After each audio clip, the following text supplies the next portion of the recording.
Bonjour à tous, c'est Chando, j'espère que vous allez bien, on se retrouve aujourd'hui pour une nouvelle histoire. L'histoire d'aujourd'hui est une histoire un peu particulière. Vous allez voir que l'histoire d'aujourd'hui aurait pu être une histoire totalement banale. Une histoire qui aurait pu concerner monsieur n'importe qui, monsieur tout le monde. Et que ce qui aurait pu être une simple balade en forêt va se retrouver être une véritable chasse à l'homme.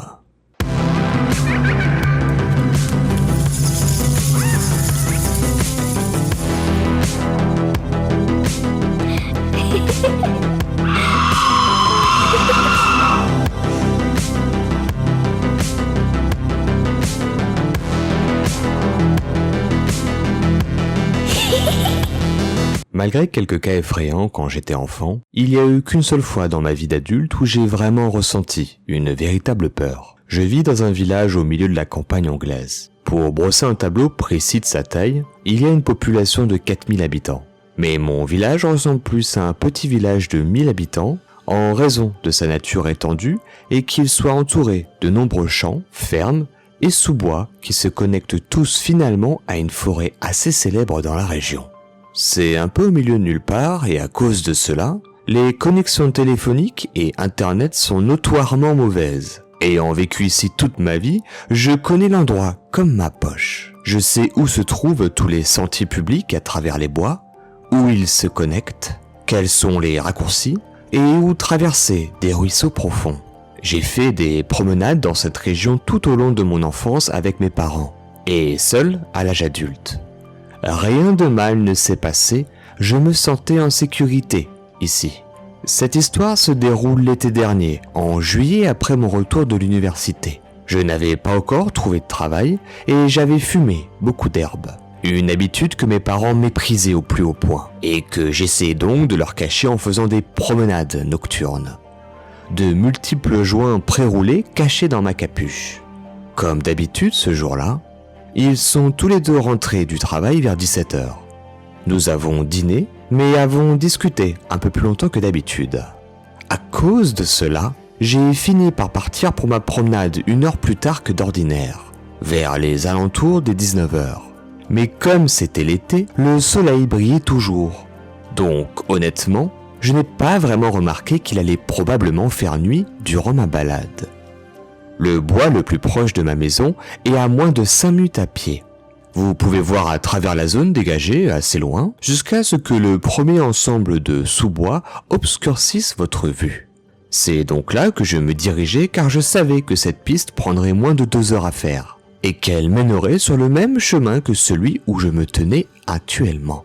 J'aurais donc largement le temps de fumer mes 3 joints bien préparés, et de faire en sorte que l'odeur disparaisse de mes vêtements pour éviter tout conflit avec mes parents. Toute cette zone est très populaire pour les promeneurs de chiens. Il n'est donc pas rare de voir d'autres personnes se promener par ici. Et comme c'est un petit village, tout le monde a l'habitude de dire bonjour à tout le monde. J'ai donc commencé à sortir de chez moi et j'ai allumé mon premier joint.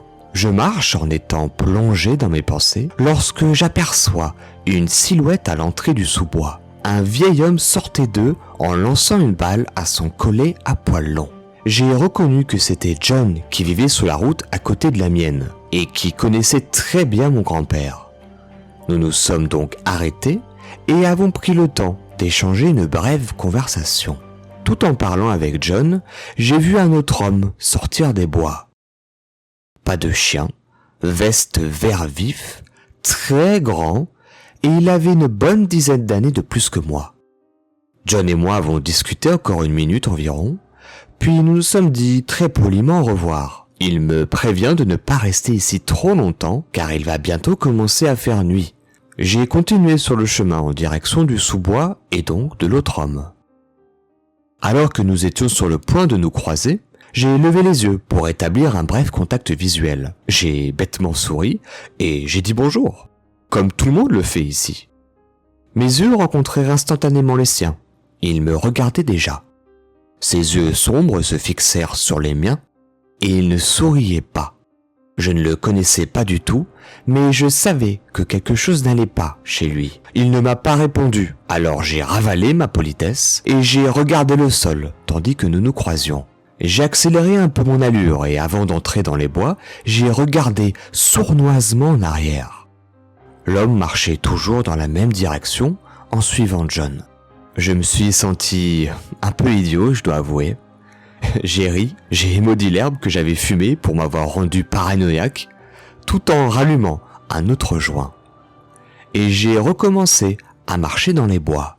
Il faut environ 30 minutes en suivant le chemin à travers les bois pour arriver à l'autre extrémité. Le ciel était maintenant violet pourpre. La lumière tamisée obscurcissant les arbres. Je fumais déjà mon dernier joint et j'étais près de l'entrée du deuxième sous-bois quand je l'ai senti. Cette fameuse peur, paralysante, absolue, se frayant un chemin comme un courant électrique à travers chaque cellule de mon corps. Je n'avais jamais rien ressenti de tel auparavant, mais je savais ce que c'était. L'homme d'avant se tenait debout à la sortie du premier ensemble de bois. Il était juste derrière moi, à quelques mètres seulement. J'arrivais encore à distinguer sa veste verte dans la lumière déclinante. Comment il a fait pour me rattraper, et qui plus est aussi rapidement? J'avais regardé en arrière plusieurs fois durant ma marche, et il n'était pourtant pas là. Pendant une seconde, je me suis arrêté net sur place. J'ai lancé le spiff de mon joint par terre et je me suis engouffré dans les bois. La seule voie possible qui s'offrait à moi. Je n'ai pas osé regarder une nouvelle fois en arrière, de peur d'être de nouveau paralysé par la peur. À l'entrée du second bois, j'ai sprinté pendant quelques minutes avant de prendre un virage serré sur la gauche. J'espérais, avec cette manœuvre, mettre un peu de distance entre lui et moi. Même si je n'étais pas sûr qu'il me suivait, cela me rassurait au cas où. On ne sait jamais, on n'est jamais trop prudent. Les arbres étaient denses par ici, leurs branches s'accrochaient à mes vêtements comme des doigts, comme des racines, fouettant et griffant mes jambes nues si fortes que j'en saignais. J'ai couru, mais mes poumons protestant de douleur, me détestant pour avoir autant fumé, tandis que mon cœur se jetait contre ma cage thoracique en essayant de s'échapper de mon corps. Je n'en pouvais plus.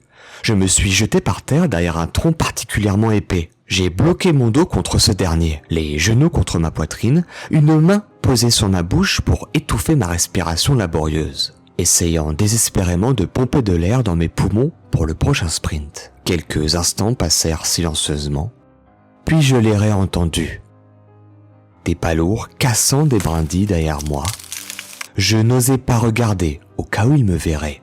J'ai mon téléphone avec moi, mais je sais que j'ai peu de chances d'avoir du réseau et je savais pertinemment qu'il m'entendrait parler, ou bien qu'il verrait la lumière de mon écran. Alors je n'avais ni l'audace et ni la stupidité d'essayer une manœuvre avec mon téléphone. Je n'ai pas honte de dire qu'à ce stade, j'ai commencé à pleurer. Les larmes tombaient silencieusement sur mes joues.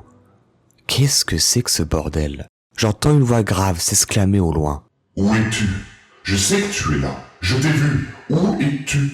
Je dois serrer violemment avec mes deux mains sur ma bouche pour empêcher mon cri de s'échapper. Je l'entends bouger autour de moi. Dans la panique, je trouve assez de courage en moi pour grimper lentement derrière l'arbre. Il était environ à 5 mètres derrière moi, me tournant le dos. Je reculai et mes yeux scrutèrent la zone attentivement. J'essayais de trouver une arme pour me défendre. J'aurais pris n'importe quoi. Il faut vraiment que je trouve quelque chose. Finalement, j'ai ramassé une pierre assez lourde et j'étais prêt à l'utiliser. J'ai examiné attentivement l'homme une nouvelle fois. Son dos est toujours tourné à moi, mais il me cherche à travers les arbres. Je le vois qui commence à se pencher plus bas vers le sol. Je le vois agiter ses mains, il fouille dans les broussailles. Il n'y a plus aucun doute maintenant. Cet homme est en train de chasser et sa proie, c'est moi. J'ai essayé tant bien que mal de réfléchir. J'ai pris la pierre que j'avais dans les mains et je l'ai jetée du plus fort que je pouvais sur ma gauche. Quelques secondes après, j'ai entendu la pierre tomber dans un fracas inondant la forêt. L'homme a alors rigolé et il a commencé à courir dans la direction du bruit. Je me suis alors mis à courir dans l'autre direction, essayant de mettre le plus de distance possible entre nous, mais j'étais aussi conscient que je m'éloignais de plus en plus de chez moi. Je savais qu'il devait y avoir un ruisseau quelque part à proximité. Si par chance je trouve le ruisseau, je peux le suivre car il est parallèle à certains des sentiers. J'ai continué à courir tel un fou, tel un forcené, tel un animal, fuyant l'abattage. Je cours tellement que j'en oublie de regarder le sol, et soudainement, il disparaît sous mes pieds. Je finis par m'écraser dans l'eau qui se trouve en dessous, ma bouche ouverte et mes poumons se remplissant d'eau boueuse. Alors que je bafouille, je me sens à la fois soulagé d'avoir trouvé le ruisseau et terrifié qu'il ait pu m'entendre. Je me dirige lentement vers l'aval du fleuve, aussi silencieusement que possible, levant les yeux périodiquement au cas où. Au bout d'un moment, peut-être une demi-heure, j'ai remarqué que les arbres commençaient à s'éclaircir et j'ai réalisé que c'était la lisière du bois où j'aurais dû initialement sortir. Si je cours maintenant, je pourrais être chez moi en moins de 20 minutes. Je me suis relevé et j'ai sprinté aussi vite que possible à travers le terrain jusqu'au sentier. Je savais que la porte d'entrée était dans le champ adjacent. Ce n'était vraiment pas loin. J'étais si heureux, si soulagé que cet enfer allait bientôt se terminer. Mais j'entendais des cris à peine audibles loin derrière moi. Je jure que mes jambes ont failli céder sur le champ dès que j'ai entendu l'homme hurler. Il m'avait entendu depuis le début. J'ai tourné la tête et je l'ai vu sprinter hors des bois à toute allure en ma direction. Je me suis mis à sprinter toujours plus vite, les larmes coulant davantage sur mon visage. Tout ce que je pouvais faire, c'était courir. Alors croyez-moi, j'ai couru du plus vite et du plus fort que je pouvais. J'ai traversé le champ principal et je pouvais voir le clair de lune briller sur la porte en métal. Ma maison n'était plus qu'à 5 minutes à pied. Je ne me suis jamais autant concentré sur quoi que ce soit d'autre que sur cette porte métallique. Il était plus rapide que moi, je le savais.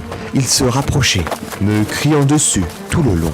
J'ai couru et couru, me jetant par-dessus la porte de la barrière et tombant sur la route. J'ai couru sur mon allée, j'ai ouvert ma porte d'entrée et je me suis jeté à l'intérieur, courant directement dans le salon, en pleurant, en tombant, en criant de façon totalement hystérique et en pointant du doigt totalement terrifié sur la porte d'entrée. Mon père a couru dehors pendant que ma mère m'attrapait alors que je m'effondrais en tremblant. Il s'avère que mes parents avaient déjà appelé la police. J'avais du retard par rapport à d'habitude et ils étaient donc inquiets. Ils ont essayé de m'appeler, mais ça ne passait pas. Alors par prudence et par instinct maternel et paternel, ils avaient déjà fait le nécessaire. Nous avons de nouveau appelé la police pour leur expliquer la situation. Ils sont venus et j'ai fait une déclaration complète avec un agent. Mes parents et la police étaient horrifiés à mesure que je racontais mon histoire. Rien de tel ne se produit ici. Il n'y a pas eu de viol, d'agression ou de meurtre ou de vol d'animaux signalés au cours des 100 dernières années dans le village. Mais un regard sur moi aurait pu convaincre n'importe qui que je disais la vérité. On ne peut pas inventer ce genre d'histoire. J'étais couvert de la tête aux pieds de coupures et d'ecchymoses, trempé et couvert d'amalgame de boue et de sang. Je ne vais pas vous expliquer comment cette expérience m'a changé. C'est déprimant. Mais je dirais que ce qui m'effraie le plus, c'est qu'ils n'ont jamais eu de suspect et ils n'ont jamais retrouvé l'homme à la veste vert vif.